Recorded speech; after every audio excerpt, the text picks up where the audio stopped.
So 4,500 idiots have started a petition to fire Jesse Williams from the show that he stars on, Grey's Anatomy. This was a petition that has started circulating after he made a speech at the BET Awards that some people are saying was hateful and was racist. So let's take a look at that speech.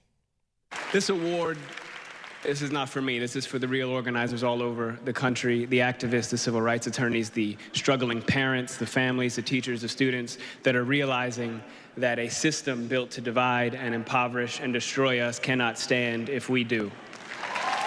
All right?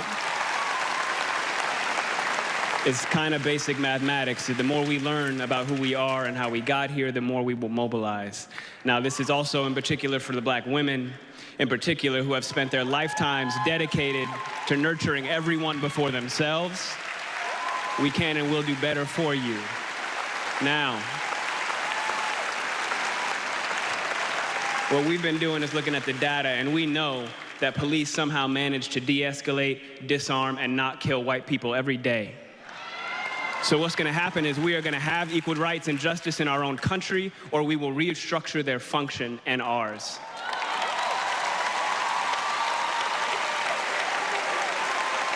Now,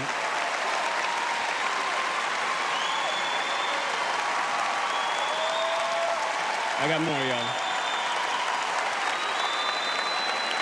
Yesterday would have been young Amir Rice's 14th birthday.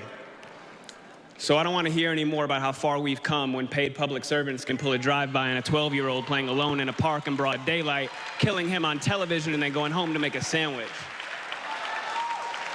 Tell Rakia Boyd how it's so much better to live in 2012 than it is to live in 1612 or 1712. Tell that to Eric Garner. Tell that to Sandra Bland. Tell that to Dorian Hunt.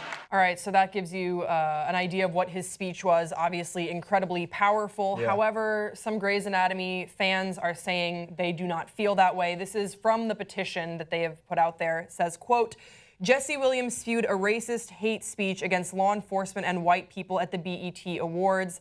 They go on to say, why was Burke's character fired from Grey's Anatomy after his inappropriate homophobic slur, but nothing for Jesse Williams? Why the one-way street? Why the support of a hater? Why the hypocrisy? And of course, it comes afterwards with a hashtag of all lives matter, all human beings bleed the same color, blah, blah, blah. So this is put out there by a woman named Erin Smith. Erin plans to deliver her petition when she has reached 5,000 signatures, which, given that there are 4,500, she's not far away from. Jesse Williams seems to have responded with a tweet, which Shonda Rhimes has retweeted, and I want to read that to you right now. He said, quote, do not promote empty people and their tantrums, pure clickbait to gain followers, attention, and money for themselves. Not you, never you. Shonda Rhimes retweeted that and then tweeted from her own account, people, question mark, boo don't need a petition, hashtag Shondaland rules. So I think that it's pretty clear that Jesse Williams is not going to be leaving Grey's Anatomy. Don't worry. But I cannot believe that this petition has gotten as much traction as it has. This happened over the weekend that I saw that this was catching on, and now it's Wednesday, and there are still more people signing it, more people are retweeting it. It definitely has gotten the attention that they were out there looking for. It's ridiculous that it's such a small percentage of people that are doing this. Right. Like, we should keep that in mind, that it's a very, and how many of these people are actually Grey's Anatomy fans? Like, how many people do they actually watch? Like, we should all consider those things. But man, what he said was amazing. And like, that's what we should be focusing on. Like, forget all these haters that just want to go against what he's saying, but. Yeah, I mean, he was incredibly articulate in his speech. And I can't find any fault with it. He's just right. It's accurate what he's saying, and especially given the events of today.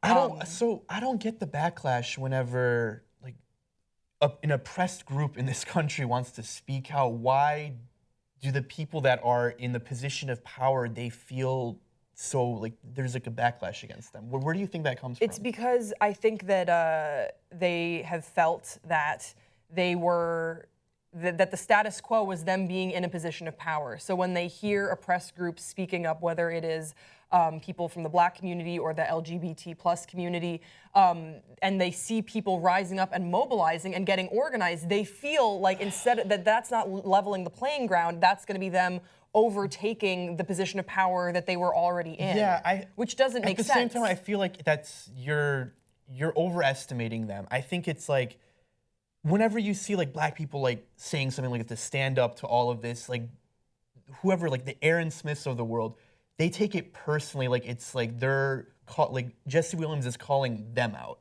Right. When it's like more, there's a system in place. It's not like an individual white person that's causing all of this. It's an entire system that's completely rigged, that's completely fucked for minorities, especially African Americans in this country. That's what we're calling out. We're not calling out you, Aaron Smith. I think that's a really, really good point, because when you hear arguments on what Jesse Williams said at the BET Awards, most of the arguments, now that I'm thinking about it, absolutely do come from a place of someone taking it personally, saying, well, I'm not racist, therefore, how can the system be incorrect? It's not about you. Stop making it about yourself. Like, enough with that. Like, just for a second, it's crazy to me that it's more difficult for these people to just admit that there is a problem. They'd rather just fight against it and just be like, no, what you're saying is racist and hate. It's reverse racism. I don't experience it, therefore it's not true. Therefore, blanket how about statement, you just it's not true. stand the fuck back? Like he even said in I was speech, gonna say, if you have a critique for the resistance, for our resistance, then you better have an established record of critique of our oppression. You can't just have it one way. You have to be fucking educated all across the board. And he continues, if you have no interest in equal rights for Black people, then do not make suggestions to those who do. Sit down. Yeah, well, I think that's again, this speech was just completely, just hit everything right on the head. You know, like he absolutely touched on everything that I think people have been trying to say, and a lot of times you're limited to 140 characters or less, and Jesse Williams used his platform to articulate it was this, such a great that speech. if you want to be an ally, you have to listen. Yeah. And you need to uplift the people who are in those positions and give them the mic. Yeah. I love, you know, how he's saying, just sit down. You don't have to, we're not trying to fight against you. We're just trying to get equal rights. So just sit down, listen, let's all help each other. It was actually, I felt it was a very inclusive speech. When I heard it, it's aggressive, but it isn't divisive, you know, divisive. Yeah, divisive, whatever. Nailed it. Yeah. That's why I don't give speeches. You're totally right. And like to the person who wrote the petition, she says, what about Burke? He was an actor, I think, in the earlier seasons. Yeah, he made the homophobic remarks. And why was he fired? For making inappropriate remarks. Because he made inappropriate homophobic remarks. Jesse Williams did not make any inappropriate remarks that were hurtful to any group of people. He was calling his community and the rest of the country to like stand up and like we gotta make a change. We can't keep letting this happen. Just like fucking 3 days right after it, Alton Sterling was fucking executed by police in Baton Rouge for selling CDs outside of a convenience store. This shit is not gonna end.